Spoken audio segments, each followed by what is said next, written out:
Hi, I'm Mia Holland. And I'm Ricky Beaulieu. And this is the RAM Report. Starting this semester, Shepherd's curriculum will include a sustainable agriculture program developed around renovation and the use of Shepherd's Tabler Farmer, which is hosting an open house on Saturday, November 10th from 9 a.m. to 1 p.m. The open house will give visitors the opportunity to see a drone demonstration if weather permits. Shepherd University's Phase 2 Gallery is hosting an exhibit by photographer Jay Gould from Monday, November 5th until Friday, January 11th. The exhibit's opening reception will be held on Monday, November 5th at 4 p.m. with the artists in attendance. Both the reception and exhibition are free and open to the public. The Lambda Chi Alpha Fraternity is holding a pumpkin bus fundraiser on November 10th at 3:30 p.m. at Midway. Admission is $25 per team, and teams require 5 members. All proceeds will go to Feeding America. The Covenant Church is looking for volunteers to help with Operation Christmas on Monday, November 19th from 9 until 12 p.m. at Covenant Church, Shepherdstown Pike. Covenant Church is looking for volunteers to help load crates filled with small gifts for children worldwide. For more information, visit the Shepherd calendar. On Wednesday, November 28th, the College of Social and Behavioral Sciences is sponsoring the lecture From Life to Death, Flower to Needle, Afghanistan to West Virginia, Contemporary Historical and Cultural Geographies of Poppy and the Opioid Epidemic by Matt Keel at Whitehall's room 204 until 1 p.m.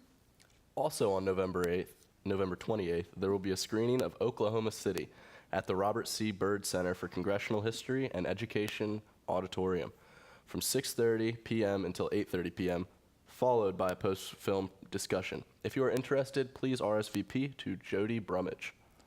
On Tuesday, November 30th, Dr. Ashley Whitehead-Lusky will present The Last Christmas in the Confederate White House. Music will be performed by the Village Brass at Shepherdstown Presbyterian Church from 6:30 p.m. until 7:45 p.m. Finally, the Christmas parade in Shepherdstown will be held Saturday, December 1st on German Street. That concludes this week's RAM Report. Thank you for tuning in. Hi, I'm Matthew Geis. I'm here with Casey and Tessa, who are both with the Students for Reproductive Rights and Feminist Majority Foundation.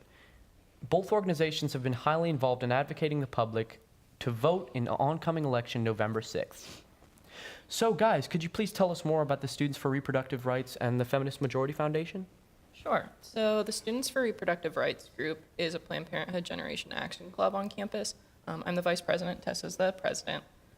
We hold different tabling events and personal events on campus to talk about just general reproductive rights and women's rights and equality and the works. Mm-hmm. So what makes voting in this election specifically important? Well, with this election specifically, we're seeing that, it's a midterm election, so there's a very low turnout in these elections. Mm-hmm. So really each vote counts more than ever this time.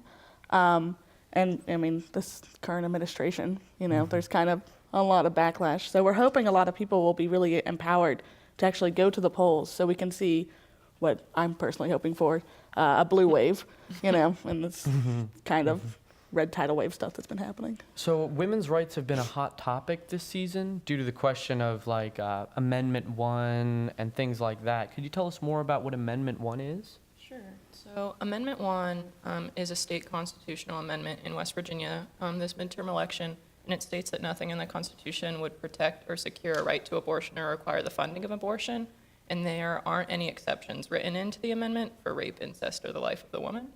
So it's pretty extreme, and if Roe v. Wade were to be overturned and power went back to the states on abortion access and Amendment 1 was in place, abortion would be inaccessible in our state completely.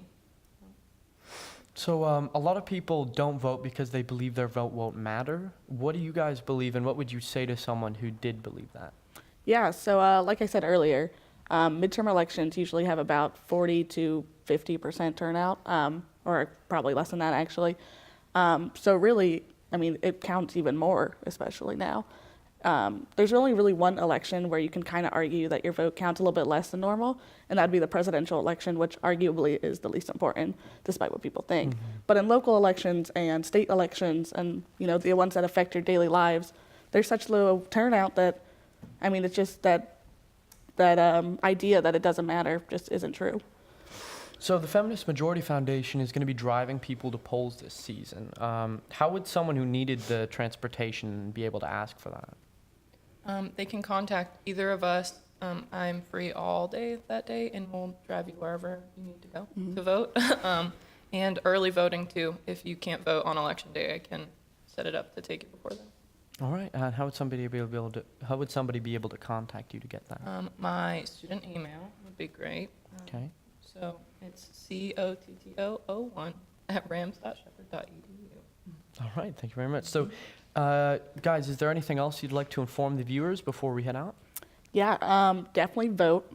Whether you're going to vote, I mean, blue, red, preferably blue, but, it's up to you, of course.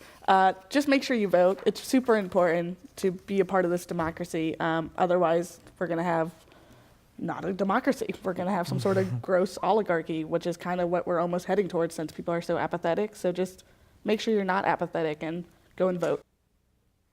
Thank you, Casey. Thank you, Tessa. Reminder that early voting for West Virginia has already begun and will take place during each county's regular business hours, and the Saturday hours are from 9 a.m. to 5 p.m. Tuesday, November 6th, is the official election day, and polls will be open from 6:30 a.m. to 7:30 p.m. This was Matthew Geis, and thank you for joining us at the Ram Report.